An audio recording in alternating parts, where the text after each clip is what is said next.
അപൂർവ ധാതുക്കളുടെ വിതരണം സംബന്ധിച്ച ധാരണാപത്രത്തിൽ ഒപ്പുവെച്ച് ഭാരതവും ബ്രസീലും. പ്രധാനമന്ത്രി നരേന്ദ്രമോദിയും ബ്രസീലിയൻ പ്രസിഡന്റ് ലുല ഡിസിൽവയുമായുള്ള കൂടിക്കാഴ്ചയിലാണ് ധാരണയായത്. പ്രതിരോധ രംഗത്ത് ഭാരതം ബ്രസീൽ സഹകരണം ശക്തമാക്കുകയാണെന്നും പ്രധാനമന്ത്രി നരേന്ദ്രമോദി പറഞ്ഞു.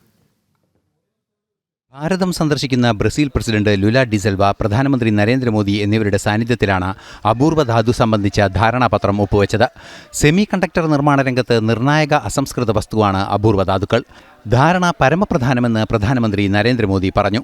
क्रिटिकल मिनरल्स और रेयर अर्थ में जो समझौता हुआ है वो रेजिलिएंट सप्लाई चेन्स के निर्माण में एक बहुत बड़ा कदम है.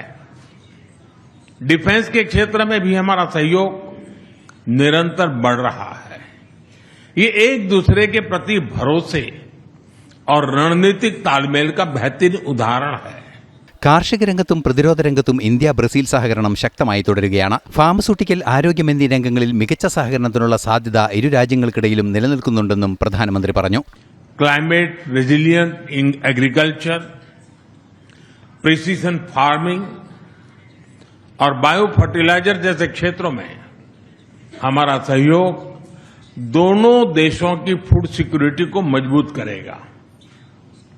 ब्राजील में ऑयल सीड्स, पल्सीज और इंटीग्रेटेड फार्मिंग के लिए सेंटर ऑफ एक्सीलेंस इसी दिशा में एक अहम पहल होने वाली है. हेल्थ और फार्मा के क्षेत्र में भी सहयोग की अपार संभावनाएं हैं. हम भारत से ब्राजील को एफोर्डेबल और क्वालिटी मेडिसिन की आपूर्ति बढ़ाने पर काम करेंगे. ഭാരതത്തെ സെമി കണ്ടക്ടർ ഹബ്ബാക്കി മാറ്റുകയാണ് ലക്ഷ്യമെന്ന് പ്രധാനമന്ത്രി നരേന്ദ്രമോദി പലതവണ പ്രഖ്യാപിച്ചിരുന്നു. ഇന്നലെ ഒപ്പിട്ട പാക് സിലിക്ക കരാറിലൂടെയും അപൂർവ ധാതുക്കളുടെ ലഭ്യത കാര്യക്ഷമമാക്കുന്നത് സംബന്ധിച്ച വിവിധ ധാരണകളിലൂടെയും ഭാരതത്തിന്റെ ഓരോ ഇടപെടലുകളും ശക്തമാവുകയാണ്. ന്യൂസ് ഡെസ്ക്, ജനം.